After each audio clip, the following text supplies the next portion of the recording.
నమస్తే. సింగర్ మంగ్లీ వ్యవహారం అటు తిరుగు ఇటు తిరిగి ఆమెకే మరలా చెడ్డ పేరు తీసుకొచ్చేలాగా మరొక్కసారి వివాదం ఇరుక్కునేలా ఉన్నాయా ప్రస్తుత పరిస్థితులు? అందుకేనా ఆమె అరెస్టుకు రంగం సిద్ధమని వార్తలు చక్కర్లు కొడుతున్నాయా? అంటే సగటు ఓటరుగా, సగటు ప్రేక్షకుడుగా, సగటు మంగ్లీ గారి అభిమానిగా అవునేనా అనాల్సి వస్తుంది. ఎందుకంటే ఏదైతే తమ్ముడు ఇంట్లో వ్యవహారం చక్కదిద్దుకోలేని వాళ్ళు బయట వ్యవహారాలు ఎలా మాట్లాడతారు? సో తమ వైపు తప్పు ఉంది కాబట్టే ముందుగా మనం కంప్లైంట్ ఇచ్చేస్తే, ముందుగా ఉన్నతాధికారులను కలిసేస్తే మన తప్పు ఒప్పైపోతుందనే ఆలోచనలో వెళ్తున్నారా? లేదా ఈమె తప్పే చేయకపోతే ప్రతి ఉన్నతాధికారులని, సజ్జనార్ గారు లాంటి సీనియర్ని కలవడం, కంప్లైంట్ చేయడం, కంప్లైంట్ చేస్తున్నట్టుగా ఆ ఫోటోను ఎక్స్ వేదికగా పంచుకోవడం, ఇవన్నీ ఏంటి? అంటే నాకు ఎంతమంది తెలుసు, నేను వీళ్ళతో మాట్లాడాను, వీళ్ళతో షేర్ చేసుకున్నాను, నా తప్పేమీ లేదు అని అభిమానులకి చెప్పడమా? లేదా సోషల్ మీడియాలో వచ్చే కథనాలు తప్పు, నేను చెప్పిందే ఒప్పు అనేలాగా సంకేతాలు ఇవ్వడమా? అంటే రకరకాల అభిప్రాయాలు వస్తున్నాయి. బట్ పోలీసులు అయితే అమాయకులు కాదు, పోలీసులు అయితే పిచ్చివాళ్ళు అంతకన్నా కాదు. ఎందుకంటే ఒక 4-5 నెలల కిందట సజ్జనార్ గారు ఏదైతే బెట్టింగ్ యాప్స్కి సంబంధించి ప్రమోషన్ కూడా జలిపించారో అందరూ స్ట్రీమ్ లైన్లోకి వచ్చేసారు.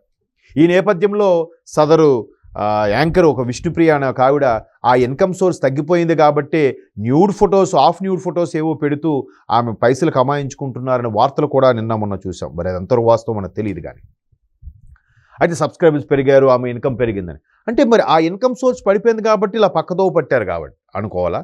ఇక్కడ మంగ్లీ గారికి కూడా ఇన్కమ్ సోర్స్ కొన్ని తగ్గాయి కాబట్టి, లేదా ఇన్కమ్ సోర్స్ ఉన్నా కూడా ఇదే దీపం ఉన్నప్పుడు ఇల్లు చక్కబెట్టుకోవాలి కాబట్టి ఇలాంటి సందర్భంలోనే అటువంటివి వాటికి స్ప్రెడ్ అయ్యి డబ్బులు సంపాదించాలని ఆలోచన వచ్చిందా? ఒకవేళ ఈవిడే తప్పు చేయకపోతే భయం ఎందుకు? ఒకవేళ ఈవిడ తెలియకుండా తమ్ముడు, చెల్లి లేదా చుట్టాలో బంధువులో తప్పు చేస్తే వాళ్ళని ఎంక్వైరీ చేసి అప్పుడు కదా మీరు ప్రెస్ మీట్ పెట్టాలి, అప్పుడు కదా పోలీస్ స్టేషన్లో కంప్లైంట్ ఇవ్వాలి, అప్పుడు కదా న్యాయవాది మీద విమర్శలు చేయాలి, అప్పుడు కదా న్యాయవాదికి శ్రీముఖ్ అంటే ఇష్టము, బిగ్ బాస్ అంటే ఇష్టం అని ఇవన్నీ చెప్పాలి. ఇవేవి చెప్పకుండా ముందు ఎందుకు చేయడం? అంటే ఒకప్పుడు ఒక నటి ఇలాగే రేవ్ పార్టీలో దొరికిపోయి నేను ఇక్కడే గార్డెన్లో ఉన్నానని చూపిస్తే పోలీసులకు మొళ్ళు మండి రేవ్ పార్టీ కేసుతో పాటు అసత్య ప్రచారం కేసు ఇంకోటి యాడ్ చేశారు, ఇంకో సెక్షన్ యాడ్ చేశారు. సో ఈవిడికి కూడా అత్యుత్సాహంతో అధికారులు కలిసి ఆ ఫోటోలు సోషల్ మీడియాలో పెట్టి నేను నా కుటుంబం మంచి వాళ్ళము, అవతల ఎవడైతే వార్తలు మా మీద బాధితులుగా చెప్తున్నారో వాళ్ళే మంచి వాళ్ళు కాదు, మా దగ్గర డబ్బులు గుంజే ప్రయత్నం చేస్తున్నారు, మా నేమ్ని ఫేమ్ని బదనాం చేయడానికి చూస్తున్నారు, మమ్మల్ని బ్లాక్మెయిల్ చేస్తున్నారు అని రివర్స్ గేర్ వేసినంత మాత్రాన అవాస్తవాలు వాస్తవాలు అయిపోతాయా? వాస్తవాలు అవాస్తవాలు అయిపోతాయా? కావు కదా. సో ప్రస్తుతానికి సింగర్ మంగ్లీ వ్యవహారం ఇన్వెస్టిగేషన్కి ఆవిడ రావాల్సిందే అని ఉంది.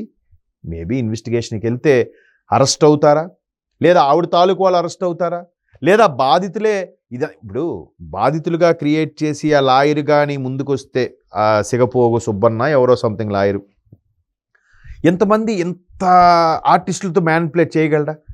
కాసేపు ఈ మంగ్లీ గారు ఒక సినీ గాయని కాబట్టి, అటు ప్రైవేట్ ఆల్బమ్స్ కూడా చేస్తారు, సో సినీ గాయని కాబట్టి సినీ ఫక్కీలో ఆ లాయర్ ఏదో బాధితులు తీసుకొచ్చి జూనియర్ ఆర్టిస్టులు పెట్టాడని ఈమె చెప్పేలాగా అనుకుంటే, అంటే ఇన్ కేసు, అంటే ఇది నా ఊహ, ఆవిడ అన్నారని కాదు, మరి అంతమంది ఆర్టిస్టులు ఒకేలాగా యాక్ట్ చేయగలరా? సంఖ్య పెరుగుతోందంట, బాధితుల సంఖ్య. మేము ఇచ్చాం, వాళ్ళ తమ్ముడు చెల్లి ముఖం చూసి ఇచ్చాం. మరోవైపు ఆమె బంధువు, కాబోయే బంధువు ఎవరో ఉన్నారు, మధునాయక్ అనే వ్యక్తి, ఎక్కడో సంగారెడ్డిలో ఒక పెద్ద తలకాయ ఉంది, ఆ పెద్ద తలకాయకి మేము ఇచ్చాము, అందులో మేము కూడా ఉన్నాము, దీంట్లో మంగ్లీ గారికి సంబంధం ఏం లేదు, మేము బాధితులమే అని చెప్పాడు. సరే, సంబంధం లేనప్పుడు తమ్ముడిని చెల్లిని కాపాడే ప్రయత్నమా? లేదంటే ఇలా జరిగింది, నాకైతే తెలియదు, తప్పు ఎవరు జరిగినా చర్యలు తీసుకొని ఒక స్టేట్మెంట్ ఇచ్చేవచ్చు కదా. ఏది ఇప్పుడు లడ్డూ కల్తీ జరిగిందండి, చిన్న ఎగ్జాంపుల్ చెప్తున్నా. కల్తీ జరిగినప్పుడు జగన్మోహన్ రెడ్డి గారి ప్రభుత్వంలో జరిగింది, ఆయనకి తెలియదు అనుకుందాం, ఆయనకి సంబంధమే లేదనుకుందాం, దోషులు ఎవరైనా సరే కఠినంగా శిక్షించండి ఒక స్టేట్మెంట్ ఇవ్వచ్చుగా. ఎందుకు ఇవ్వట్లేదు ఆయన? అంటే అందులో ఈయన కూడా బాగా ఉంది కాబట్టి అందుకే వాళ్ళని కప్పిపుచ్చుకుంటూ వస్తున్నారా? కల్తీనయ్యి అదంతా చంద్రబాబు ఆడుతున్న గేము, ఇదంతా సుత్తి అని ఎందుకు చెప్పాలి? కింద స్థాయిలో కూడా కక్కుర్తి పడి ఉంటాడు, ఆ టీటీడీ ఉద్యోగో లేదంటే ఇంకా దేవాదాయ శాఖ చెందినవాడో లేదా వైకాపా చెందిన నేతో ఎవడో ఒకడు కక్కుర్తి పడితే వాడి మీద చర్యలు తీసుకుని ఒక స్టేట్మెంట్ ఇచ్చేవచ్చు కదా, మీకు సంబంధం లేకపోతే. మీకు కానీ మీ వైవి సుబ్బారెడ్డి గారికి కానీ లేదంటే అప్పుడున్న అధర్మారెడ్డికి కానీ వీళ్ళందరికీ సంబంధం లేకపోతే సింపుల్గా స్టేట్మెంట్ ఇచ్చేవచ్చు కదా. అలా ఇవ్వట్లేదంటే సేమ్ ఇక్కడ మంగ్లీ గారిది కూడా. మా చెల్లి తమ్ముడు ఈ వివాదంలో ఉన్నారేమో నాకు తెలియదు, దాని మీద మీరు నన్ను ఆపాదిస్తున్నారు, నా పేరు వాడుకుంటున్నారు, దయచేసి నా పేరుని ఇందులో వాడుకోవద్దు. మీరు ఏదైనా తప్పు జరిగితే మీరు పోలీసులు కంప్లైంట్ ఇవ్వండి, చర్యలు తీసుకోండి. ఎప్పుడు మీడియా ముందుకు వస్తే. లేదు వాళ్ళ తమ్ముడు చెల్లి జరిగింది తెలిసి కూడా మీడియా ముందుకు వచ్చి ఏడుపులు పెడబొబ్బులు పెట్టి సజ్జనార్ లాంటి సీనియర్ ఐపీఎస్ ఆఫీసర్లను కూడా కలిసి వినతిపత్రాలు ఇస్తే ఇది కప్పిపుచ్చుకునే ధోరణ లేదా అరెస్ట్ అవుతారని భయమా? సో ముందుగానే గట్టు వేస్తున్నారా? ఆ అధికారిని ఈ అధికారిని కలిసి ఇలా చెప్పి అలా చెప్పి ప్రెస్ మీట్లు పెట్టి. మరోవైపు బాధితులు, ఆ మధునాయక్ అనేవాడు మొత్తం చెప్పేశాడు. చెప్పిన తర్వాత మీ వైపు అంటే ఏదైనా బాధితులైతే వాస్తవం, డబ్బు కోల్పోవడం వాస్తవం, ఆ మనీ లింక్ ప్రాసెస్లో జరుగుతుందనేది వాస్తవం. ఈ నేపథ్యంలో ఓహో ఇలా జరుగుతుందని కాము ఊరుకుంటే అయిపోయింది కదా, ఎక్కడ స్టేట్మెంట్ ఇవ్వకూడదు కదా. ఇప్పుడు త్రిషా గారి మీద విజయ్ గారి మీద అలిగేషన్ వచ్చింది తమిళనాడులో. ముందు ఎవరో ఒక నాయకుడు అంటే ఆవిడ మీద సీరియస్ అయింది త్రిషా గారు. తర్వాత తమిళనాడు మొత్తం కోడే కూస్తుందంట త్రిషా గారికి విజయ్ గారికి ఉంది అని. ఇప్పుడు మరి త్రిష ఎక్కడ మాట్లాడుతుంది? బయటకు వచ్చి ఏడుపులు పెడబుబ్బులు పెడితే మరి కాస్త అబాస్ పాలవుతుంది. అవన్నీ వాస్తవాలు అవాస్తవాలు పక్కన పెడితే కాముగా ఊరుకుంది ఆవిడ. ఎంతమంది ప్రజానీకాన్ని ఆమె ఏం చేయగలదు?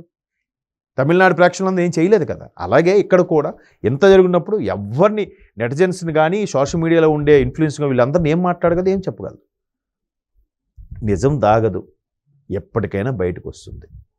కాకపోతే ఆ భయంతోనే ఈవిడ ఇలాగా అందరినీ కలుస్తున్నారు, లేదా వాళ్ళని కాపాడుకునే ప్రయత్నంలో భాగంగా ఈవిడికి ఉన్న నేము ఫేము ఇన్ఫ్లుయెన్స్ వాడుకొని ముందుకెళ్ళబోతున్నారు అనేది సదరు ప్రేక్షకుడి యొక్క అభిప్రాయం. ఆమె అభిమాని కూడా ఇదే అభిప్రాయం వ్యక్తం చేస్తున్నాడు. ఎందుకు ఇటువంటి వివాదాల్లో ఆవిడికి ఎప్పటికప్పుడు పేరు వస్తుంది? ఇంట్లో తన వెనక ఏం జరుగుతుందో తెలుసుకోకపోతే ఎలా? తమ్ముడు చెల్లి లేదా అన్నయ్య చెల్లి సంథింగ్ ఏం చేస్తున్నారు? నా పేరును వాడుకొని మిస్యూజ్ చేసుకుంటే ఎవరు భంగపాటు ఈవిడికేగా. వాళ్ళెవరో ఎవరికి తెలియదు, ఈవిడ అందరికీ తెలిసిన ఫేస్ కదా. పైగా ఇండస్ట్రీ వాళ్ళు అనేసరికి అందరు చూపు వాళ్ళ మీద ఉంటుంది. వాళ్ళు తప్పు చేయకపోయినా వెంటనే ఏ కేకి పారేస్తూ ఉంటారు ప్రేక్షకులు, సోషల్ మీడియాలో నెటిజన్స్. అలాంటప్పుడు ఎంతంత జాగ్రత్తగా ఉండాలి, ఎంత క్రమశిక్షణతో ఉండాలి. సో నిప్పులేందే పొగరాదు, ఇది అయితే వాస్తవంగా జరిగింది. బాధితులు కూడా పెరుగుతున్నారు. బట్ ఈవిడ ఒక్కొక్క అధికారిని కలిసి వినతిపత్రం ఇవ్వడం వల్ల ఈవిడి మీద ఇప్పుడు అనుమానాలు కలుగుతున్నాయి. ఈవిడికి కూడా తెలిసే జరిగిందా? సో ఈవిడ అరెస్టుకు రంగం సిద్ధమా అనే యాంగిల్లో కూడా సిఐడి పోలీసులు ఇన్వెస్టిగేట్ చేస్తున్నారంట. మరి ఎన్ని మలుపులు తిరుగుతుందో చూద్దాం. అంతవరకు మంగ్లీ గారికి సపోర్టివ్గా మాట్లాడండి, చెప్పండి. బట్ వాస్తవాలు వస్తే లాయర్ది వాస్తవమా, మంగ్లీ గారి వాస్తవమా తేలుంది.